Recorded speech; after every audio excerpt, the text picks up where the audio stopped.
Hello दोस्तों, ज्ञान math मस्ती 9 चैनल में आपका स्वागत है। आज मैं लेकर आया हूँ जो आईटीआई से इलेक्ट्रीशियन ट्रेड से संबंधित जो पूछे जाने वाले क्वेश्चन हैं, जो आईटीआई में पूछे जाएंगे आपके फर्स्ट ईयर में ट्रांसफार्मर से संबंधित जो क्वेश्चन है। इसमें 25 क्वेश्चन हैं जो आपके परीक्षा के लिए इंपॉर्टेंट हो सकते हैं। जो महत्वपूर्ण क्वेश्चन हैं उन्हीं को लेकर आए हुए हैं, जो आपको आईटीआई परीक्षा में जो आगामी होने वाले हैं अभी उन्हीं से पूछे जा सकते हैं। उन्हीं सब क्वेश्चन हैं, इंपॉर्टेंट क्वेश्चन हैं। बिना टाइम वेस्ट किए शुरू करते हैं। पहला क्वेश्चन जो है आज जैसे कि आप देख पाएंगे कि लिखा है कि ट्रांसफार्मर किस सिद्धांत पर कार्य करता है। ट्रांसफार्मर जो है किस सिद्धांत पर कार्य करता है, तो बताइएगा इस क्वेश्चन आंसर क्या होगा। तो इस क्वेश्चन का आंसर जो है ऑप्शन ए, अन्योन प्रेरण सिद्धांत पर काम करता है। ट्रांसफार्मर किस सिद्धांत पर काम करता है? अन्योन प्रेरण सिद्धांत पर काम करता है। नेक्स्ट अगला प्रश्न है, सभी इंपॉर्टेंट क्वेश्चन है, ध्यान से पढ़िएगा। नेक्स्ट क्वेश्चन है दूसरा नंबर, ट्रांसफार्मर में किस वाइंडिंग को इनपुट स्रोत से संयोजित किया जाता है। ट्रांसफार्मर में किस वाइंडिंग को इनपुट स्रोत से संयोजित किया जाता है वह कहलाती है। तो बताइएगा इस क्वेश्चन आंसर क्या होगा। तो ट्रांसफार्मर के किस वाइंडिंग को इनपुट स्रोत से जोड़ा जाता है, तो वह है प्राइमरी वाइंडिंग। प्राइमरी जो बाइंडिंग होती है, जो फर्स्ट बाइंडिंग होती है, प्राइमरी बाइंडिंग होती है, उसमें हम इनपुट स्रोत को जोड़ते हैं। जो इनपुट देते हैं, जो सप्लाई आती है उससे हम देते हैं, और सेकंड जो सप्लाई जो निकलती है उसे हम सेकेंडरी बाइंडिंग से सप्लाई लेते हैं। नेक्स्ट अगला प्रश्न है, देखते हैं। अगला प्रश्न है ट्रांसफार्मर, जो 3 नंबर प्रश्न है,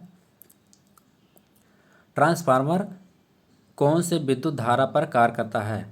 ट्रांसफार्मर कौन से विद्युत धारा पर कार्य करता है, तो जल्दी बताएगा इस क्वेश्चन आंसर क्या होगा। तो इस क्वेश्चन का जो सही आंसर होगा ऑप्शन ए, प्रत्यावर्ती धारा, मतलब एसी धारा। जो एसी धारा है उसी सिद्धांत पर यह कार्य करता है। ट्रांसफार्मर किस सिद्धांत पर कार्य करता है, कौन से मतलब सॉरी किस धारा पर कार्य करता है, तो यह प्रत्यावर्ती धारा मतलब एसी धारा पर कार्य करता है। तो इस क्वेश्चन जो आंसर होगा ऑप्शन ए होगा। नेक्स्ट अगला प्रश्न है, अगला प्रश्न है ट्रांसफार्मर की दक्षता।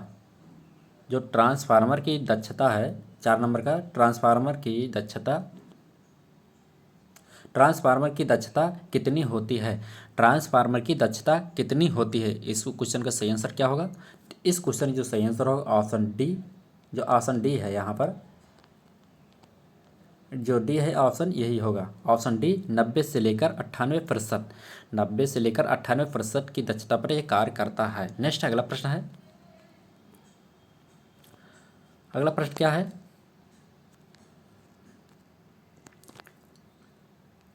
ट्रांसफार्मर की कोर बनी होती है। जो ट्रांसफार्मर की कोर बनी होती है, तो जल्दी बताएगा ट्रांसफार्मर की कोर बनी होती है। तो इस क्वेश्चन की जो सही आंसर होगा option C, silicon steel. Silicon steel की बनी होती है, जिससे है इसमें भावधारक कहानियाँ कम हो सकते हैं, जिससे ट्रांसफार्मर की दक्षता अधिक हो जाती है। तो ये किसकी बनी होती है, सिलिकॉन स्टील की बनी होती है ट्रांसफार्मर की कोर। नेक्स्ट है अगला प्रश्न है,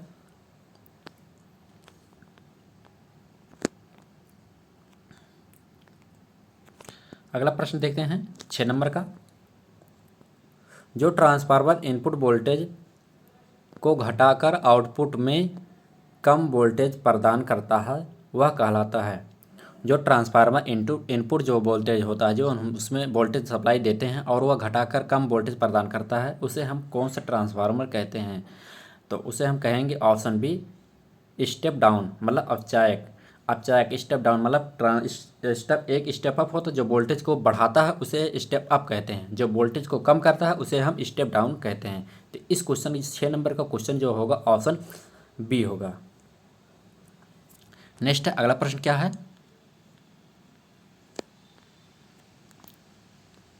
अगला प्रश्न देखते हैं, ट्रांसफार्मर में कौन सा ट्रांसफार्मर फिर से देखते हैं 7 नंबर का, निम्न में से कौन सा ट्रांसफार्मर का भाग नहीं है। निम्न में से कौन सा ट्रांसफार्मर का भाग नहीं है, तो जल्दी बताएगा इस क्वेश्चन आंसर क्या होगा। तो इस क्वेश्चन जो आंसर होगा ऑप्शन सी, आर्मेचर। आर्मेचर जो होता है वह मोटर में होता है, और मोटर में होता है, सभी प्रकार के मोटर होते हैं उसमें आर्मेचर होते हैं। इसलिए ये जो होता है ट्रांसफार्मर में आर्मेचर नहीं होता है। ब्रीदर होता है, कंजर्वेटर होता है और कोर होता है। कोर जो होती हैं जो कटी होती हैं, कोर कटी होती हैं पतली पतली सीटों में, उन्हें कोर कहते हैं। और ब्रीदर जो होती हैं वह श्वसन नली होती है, जिससे वह हवा को पास करती हैं। और कंजर्वेटर जो है वह जिसमें तेल भरा रहता है, जो ट्रांसफार्मर में तेल को कमी होने पर यह उसे प्रदान करता है। नेक्स्ट है, अगला देखते हैं। तो इस क्वेश्चन का जो सही आंसर होगा ऑप्शन सी। नेक्स्ट अगला प्रश्न क्या है? अगला प्रश्न क्या है? 8 नंबर का, ट्रांसफार्मर की दक्षता का सूत्र है। ट्रांसफार्मर की दक्षता का सूत्र है, इनमें से है कौन सा है बताइएगा। तो इस क्वेश्चन का जो सही आंसर होगा ऑप्शन बी, आउटपुट इनपुट। देखते हैं, आउटपुट बटे इनपुट गुणे 100। तो ऊपर हो रहेगा आउटपुट होगा, आउटपुट है, और नीचे इनपुट करेंगे बटे में और गुणे 100 करेंगे। यह इसकी दक्षता निकालने का सूत्र है। नेक्स्ट अगला प्रश्न है। अगला प्रश्न क्या है? 9 नंबर का, ट्रांसफार्मर में भार धारा हानि रोकने का उपाय है। ट्रांसफार्मर में भार धारा जो हानियाँ होती हैं उसे रोकने का उपाय कौन सा है? तो इस क्वेश्चन जो सही आंसर होगा ऑप्शन ए, लेमिनेटेड कोर का इस्तेमाल किया जाता है। ट्रांसफार्मर में भार धारा हानि रोकने के लिए लेमिनेटेड कोर का इस्तेमाल किया जाता है। नेक्स्ट अगला प्रश्न है।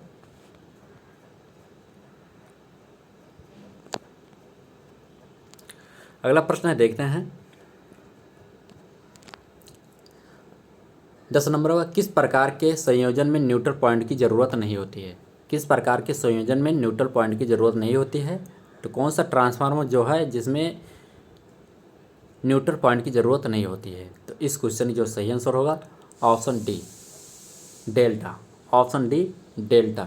डेल्टा अगर संयोजन करते हैं तो उसमें न्यूट्रल पॉइंट की ज़रूरत नहीं होती, क्योंकि डेल्टा इस तरह से बनाया जाता है, इस तरह से डेल्टा बनाया जाता है, इसमें सप्लाई दी जाती है इसे, तो इसमें न्यूट्रल पॉइंट की नहीं होती है। 3 फेज इसमें सप्लाई दी जाती है और 3 फेज हमें प्राप्त भी होता है डेल्टा में।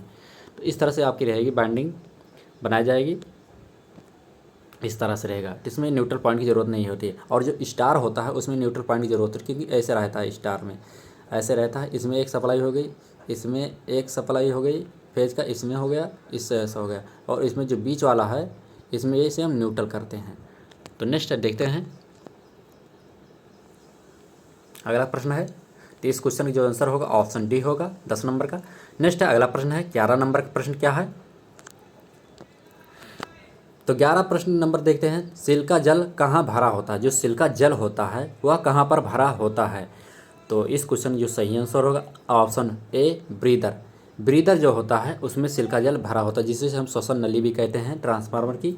तो सिल्का जल कहाँ भरा होता है? तो ब्रीदर में भरा रहता है। नेक्स्ट अगला प्रश्न क्या है?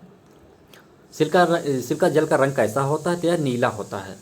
नेक्स्ट अगला प्रश्न है, अगर पूछे प्रश्न आपके परीक्षा में तो।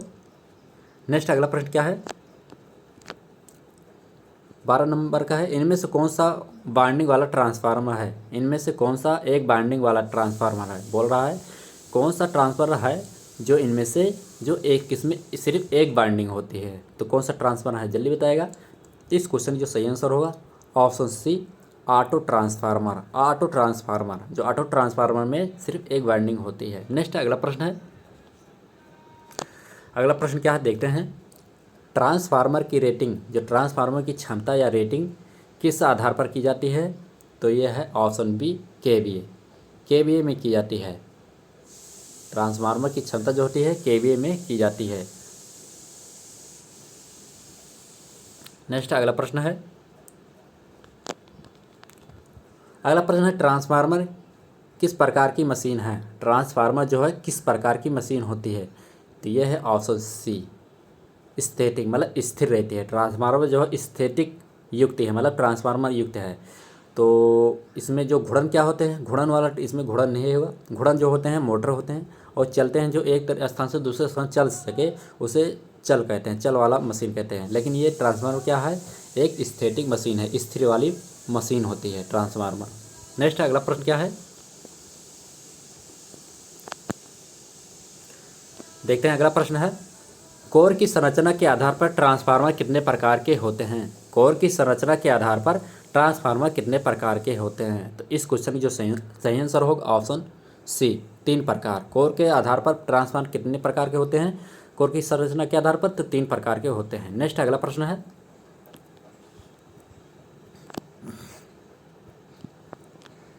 अगला प्रश्न है 16 नंबर का, स्टेप अप ट्रांसफार्मर में आउटपुट धारा होती है।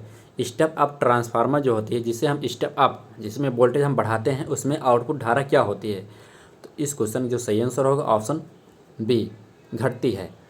जब हम वोल्टेज को बढ़ाएंगे तो धारा हमारे क्या होगी, घटेगी। तो जिससे ट्रांसफार्मर है जिसमें हम वोल्टेज अगर बढ़ाएंगे तो इसमें धारा हमारी घट जाएगी।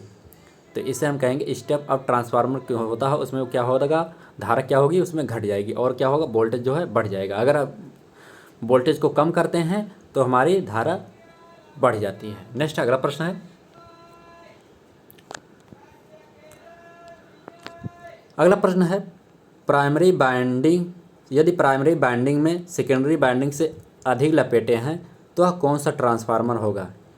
तो यदि प्राइमरी बाइंडिंग में सेकेंडरी बाइंडिंग से अधिक लपेटे हैं वह कौन सा ट्रांसफार्मर होगा।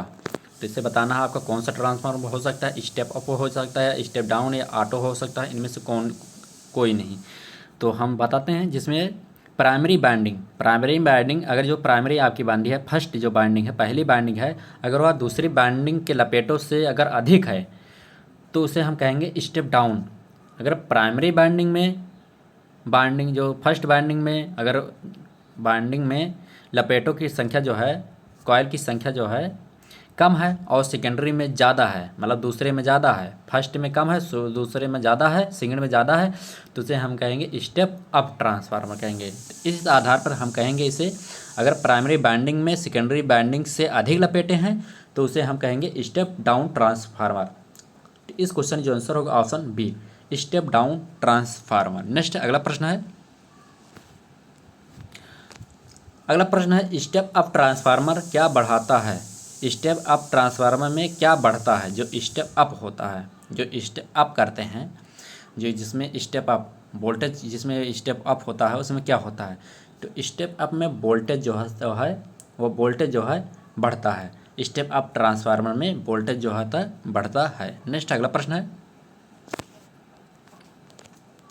19 नंबर का नंबर है, कंजर्वेटर टैंक में क्या भरा होता है। जो कंजर्वेटर टैंक होता है, जो ट्रांसफार्मर आप देखे हैं जो ऊपरी भाग जो डब्बे से जैसा रहता है ट्रांसफार्मर के रखा रहता है, लगा रहता है, तो उसमें क्या भरा होता है। तो उसमें क्या होता है, तेल होता है।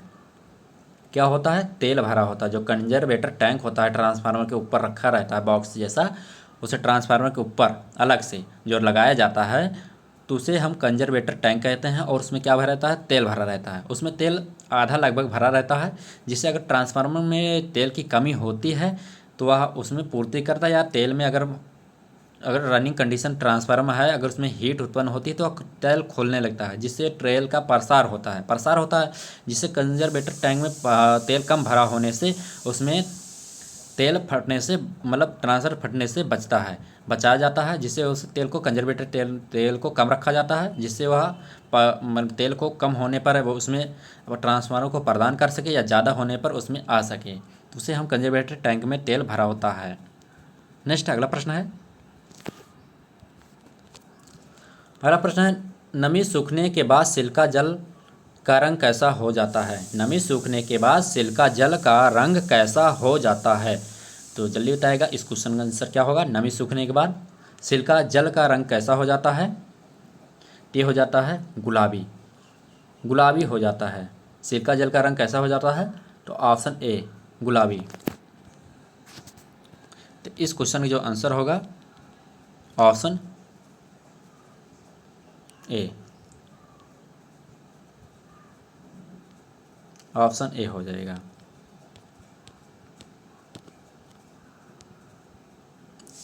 नेक्स्ट देखते हैं अगला प्रश्न क्या है, ऑप्शन ए। नेक्स्ट प्रश्न है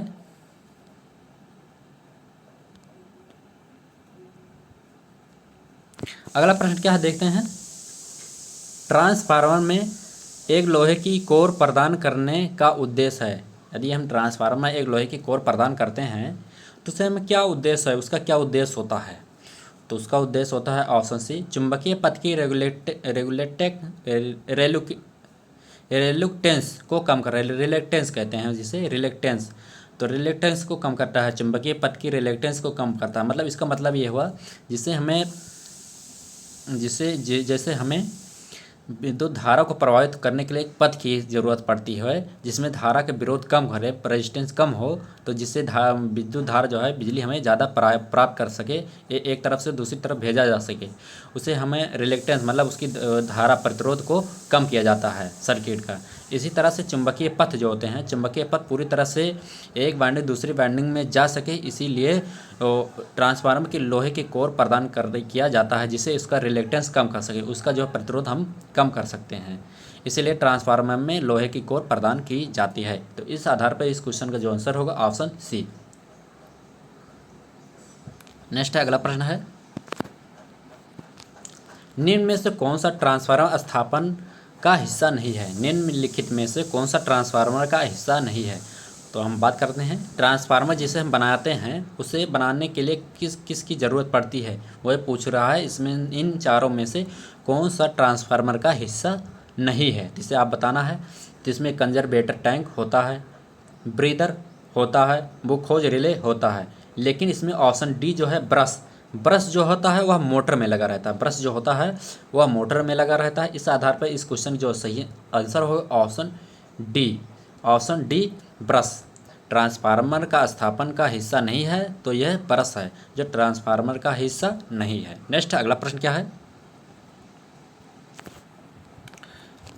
अगला प्रश्न है, ट्रांसफार्मर की रूटीन तथा किस पर निर्भर करती है? एक ट्रांसफार्मर की रूटीन तथा किस पर निर्भर करती है? उसकी दक्षता, जिसे हमसे जांच करते हैं किस पर निर्भर करती है। तो इस क्वेश्चन जो सही आंसर होगा ऑप्शन बी और सी दोनों, मतलब ऑप्शन बी और सी मतलब दोनों, मतलब लोड करंट पर निर्भर करती है और लोड का पावर फैक्टर पर निर्भर करता है। इस आधार पर इस क्वेश्चन जो सही आंसर होगा ऑप्शन डी, ए, बी और सी। नेक्स्ट अगला प्रश्न क्या है? 24 नंबर का है, देखते हैं। ट्रांसफार्मर में एक कंजर्वेटर का क्या कारण है? सॉरी, देखते हैं फिर से, उसमें गलत लिखा गया है। ट्रांसफार्मर में एक कंजर्वेटर का क्या कार्य है? क्या कार्य है? इसमें क्या कार्य होना था, इसमें कारण हो गया है, तो इसे गलत हो गया है, सॉरी। तो ट्रांसफार्मर में एक कंजर्वेटर का क्या कार्य है? तो जो कंजर्वेटर टैंक होता है उसका काम क्या होता है, तो हमें बताना है उसका काम क्या है। तो इस आधार पर देखते हैं पहला ऑप्शन क्या लिखा है। ट्रांसफार्मर को ठंडा करने के लिए ताज़ा हवा प्रदान करते रहना, मतलब भैया ताज़ा हवा प्रदान करता है, नहीं, ये गलत है। बी, ऑप्शन बी देखते हैं, ज़रूरत के समय ट्रांसफार्मर को ठंडा तेल की आपूर्ति करना।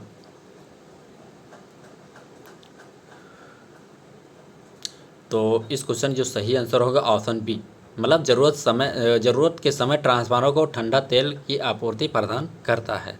तो इस क्वेश्चन का जो आंसर होगा ऑप्शन बी सही होगा। और सी ऑप्शन देखते हैं, जब हीटिंग के कारण तेल होता है तो ट्रांसफार्मर को नुकसान से बचाए रखना। सॉरी, ये ट्रांसफार्मर को बचाता नहीं है। तो ऑप्शन बी जो होगा यह सही, इसका आंसर सही आंसर जो हो दिया जाएगा इस क्वेश्चन का ऑप्शन में, तो ऑप्शन बी होगा, ज़रूरत के समय ट्रांसफार्मर को ठंडा तेल की आपूर्ति प्रदान करता है। नेक्स्ट देखते हैं, अगला प्रश्न है। अगला प्रश्न क्या है?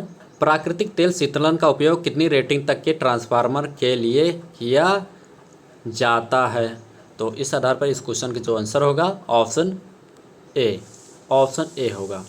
ऑप्शन ए 3000 kVA प्राकृतिक तेल शीतलन का उपयोग किया जाता है।